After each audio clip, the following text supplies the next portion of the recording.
Hello everyone. Welcome to the virtual class of NET, SET and other competitive examinations related to the field of academics. In previous session, I have started discussion on one of the most important topic from paper number 1, that is a teaching aptitude. Today, in this session, I would like to discuss two important concepts from teaching aptitude and a few multiple choice questions with explanation. Let us start our session with some important concept from teaching aptitude. Let us understand a few important concepts in education given by the different legends. It may be possible that in matchmaking, a few quotes are given on education, and we need to set the quotes with the author. It is necessary for all of you to remember all these concepts on education. The first concept is given by Pujya Bapu, Mahatma Gandhi. Basic education. It is also known as a Vardha education system. The first theory propounded by Mahatma Gandhi, which is known as Vardha education. And it is all about basic education to the people. The second one, given by Gurudev Shri Ravindranath Tagore, learning to take place in nature and from nature. Naturally, it is related to the mother nature, learning to take place in nature and from nature. We have to learn something in nature and from the nature. So this concept is given by Gurudev. Third, it is given by Shri Aurobindo, integral education. Fourth one, focus on spiritual aspects of Indian philosophy. In education, we have to focus on spiritual aspects of Indian philosophy. This concept is given by Dr. Sarvapalli Radhakrishnan. Education to transform human mind. It is given by J. Krishnamurti, one of the best concept in education, because it is one of the major goal of education system to transform the human mind. Next, given by John Dewey, experiential learning. Learn from experience.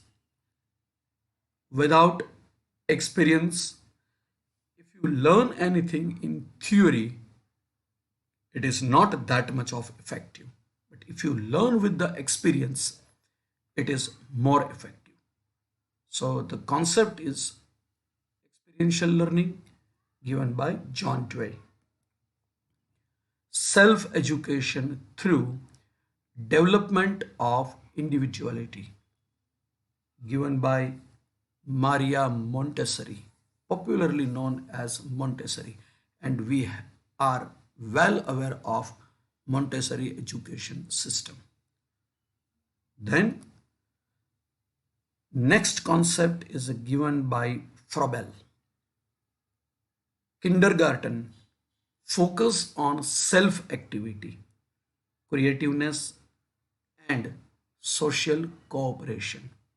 As we all know that students are going to LG and KG for the purpose of learning alphabets, basic of educations and everything. but the basic concept of KG is a different. It is for self activity, development of creativeness, and social cooperation, because it is the age where one can learn these important lessons.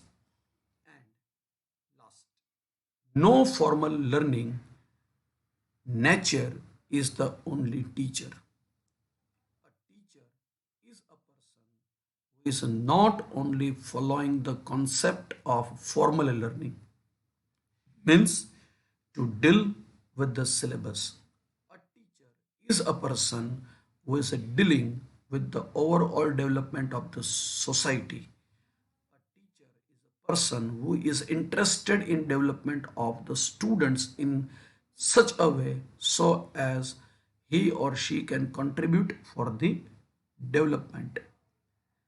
This concept is given by Rousseau. So these are the important concepts available to us in education. Now let us understand the important methods of instruction. As you all know that our examination system is based on multiple choice questions. So it is necessary for all of you to remember these concepts or these methods of instruction. If I would like to classify the methods of instructions very precisely, I can classify into three different categories. First, teacher-centered strategy. Second, learner-centered strategy. And the third one, mixed strategy. In a teacher-centered strategy, we have different methods of instruction: lectures, team teaching, and TV or video presentation. These are the teacher-centered strategy or methods of instruction. For learner-centered strategy, we have tutorials, assignments, project work, case study, programmed instruction, computer assisted learning, interactive video, open learning, and PSI, personalized system of instruction. And last, heuristic method.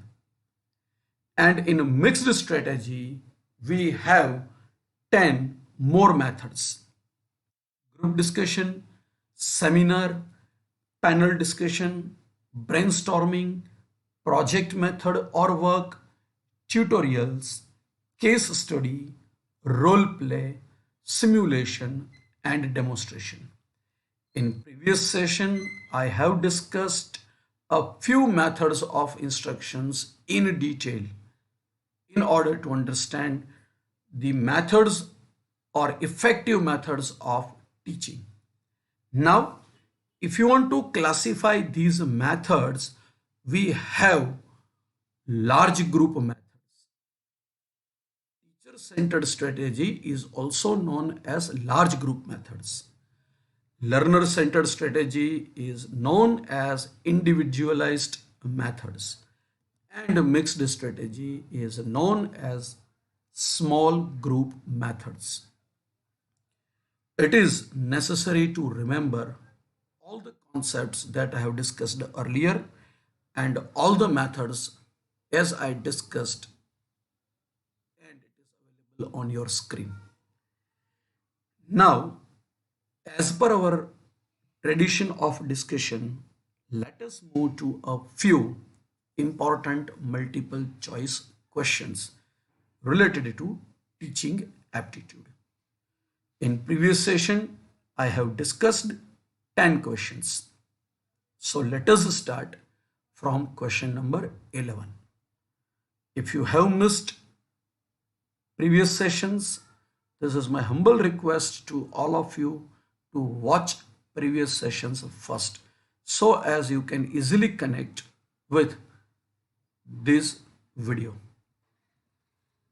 Question number 11. Which of the following is considered a sign of motivated teaching? A. Maximum attendance of the students. B. Pin drop silence in the classroom. C. Students asking question. And D. All of the above. It may be possible at a first glance you may tick option D, all of this. But the correct answer is option C, students asking a question. Because when students are asking question to the teacher, it means that student is actively participating in the discussion. Students are understanding the concepts discussed by the teacher, and it is a sign of motivated teaching. If you can retain maximum attendance in the classroom, or if you can maintain pin drop silence in the classroom, it does not mean that students are interested in teaching, because attendance will be based on some other factors too. So out of the given options, the correct option is C, students asking question. Question number 12. A good teacher is one who inspires students to learn, explains concepts and principles in easy language, gives ready notes to the students, and D, all of this. As I said in question number 11, same as in question number 12. One may be thinking that correct option is all of this, because a good teacher is one who pursue A, B and C. But no, the correct answer is A, inspires students to learn. The role of teacher is not to provide ready-made notes or handouts to the student. The role of teacher is to inspire them to learn something new. So the correct answer is option A. A good teacher is one who inspires student to learn. Next, question number 13. A teacher gives a lot of positive and negative examples to support his or her presentation in the classroom. This will be related to blank of teaching. Here we have levels of teaching: reflecting the level, understanding level, autonomous development, and all of this. The correct answer is option B. A teacher is giving positive and negative examples to support his or her presentation, discussion, or concept in the classroom, so as it is very easy for the students to understand the concept or the content. So the correct answer is understanding level. Question number 14.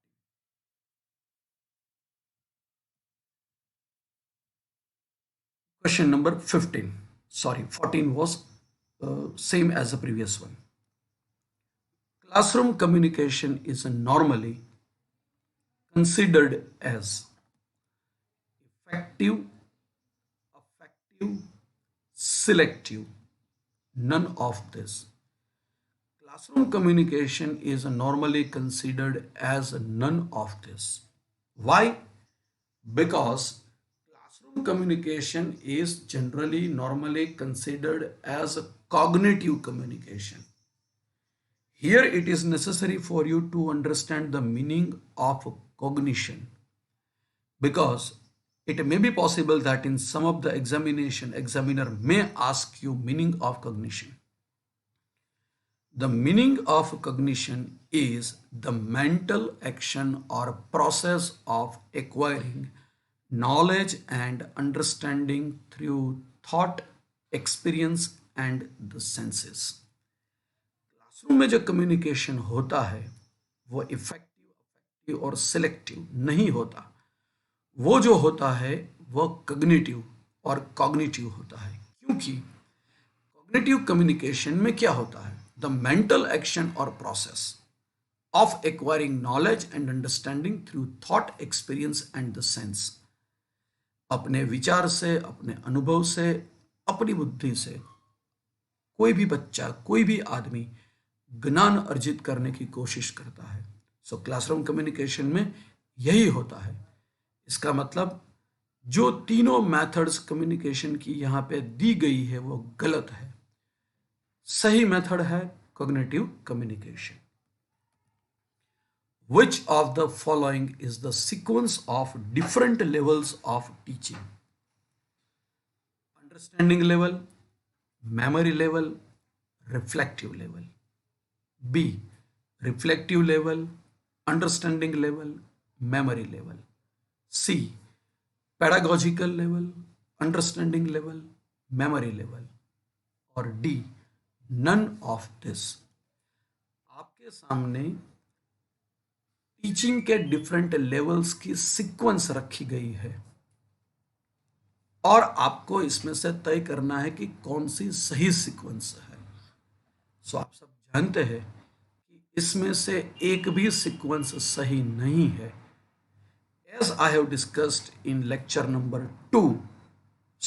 number 1, the correct sequence is a memory level, the lowest level of the teaching, understanding level, that is a middle level of the teaching, and reflective level, that is the highest level of teaching। सो यहाँ पे दी गई जो sequences है ए, B और सी में, वो सभी गलत है। सही sequence memory level, that is MLT, understanding level, that is ULT, and reflective level, that is RLT। If you want to understand about all three levels of teaching, it is advisable for all of you to watch previous sessions very carefully। Question number 17. To make use of previously learned material in the new situation is known as analysis, knowledge, application, D. None of this। The correct answer is option C। Option C. मतलब आपने जो कुछ भी past में सीखा है, आपके पास जो कुछ भी है, उसका इस्तेमाल आप आज की कंडीशन में कर रहे हो। तो जो ज्ञान आपने अर्जित किया है वो ज्ञान अगर आप आज के हिसाब से इम्प्लीमेंट कर रहे हो, then it is known as application. It is not known as analysis और knowledge. So the correct answer is application. When we are trying to implement the previous learned material, content or knowledge in the new situation, it is known as application of knowledge। 18 number, which of the following teaching levels the classroom environment is required to be sufficiently open and independent? A. Reflective level, B. memory level, C. understanding level, and D. none of this। Correct option is A. reflective level or RLT, reflective level of teaching। If the environment of the classroom is open and independent, then the reflective level of teaching is possible। Question number 19. Which of the following highest level of cognitive ability? Knowing, understanding, analyzing, and none of this। The correct answer is none of this। Highest level of cognitive ability is evaluation. It means if you understand the things properly, if you know the things properly, after knowing, we start understanding. After understanding, we start analyzing, and then we start to evaluate the things. So, the highest level of a cognitive ability is evaluation. So, all three options given over here, knowing, understanding, and analyzing, are incorrect. Correct answer is evaluation. Here, if you select the option D, your answer is correct. But it is necessary for you to remember that highest level of cognitive ability is evaluation, because examiner may change the question and evaluation may be available to us in the given options from A to D. So I have explained for that particular reference. And question number 20, last question for this virtual session. Reflective practices implies the use of one's, fill in the blanks, cognition, metacognition, on-cognition, metacognition, and none of. Correct option is metacognition. Now, what is a metacognition? That I have explained on written form on your screen. Let us try to understand. Metacognition is considered a critical component of successful learning. It involves self-regulation and self-reflection of strengths, weaknesses, and the types of strategies you create. It refers to thinking about thinking. The concept of metacognition was introduced by John Flavel. Metacognition always used for reflective practices. So, it is based on self-regulation, self-reflection of strengths and weaknesses, or the types of strategies adopted by a person.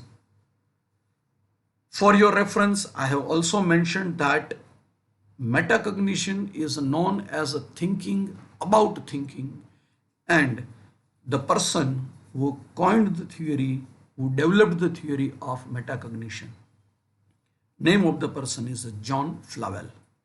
So from this question, examiner may create a few more questions using the content available on your screen. So always try to remember not only the question answer but the concept and the content associated with the question.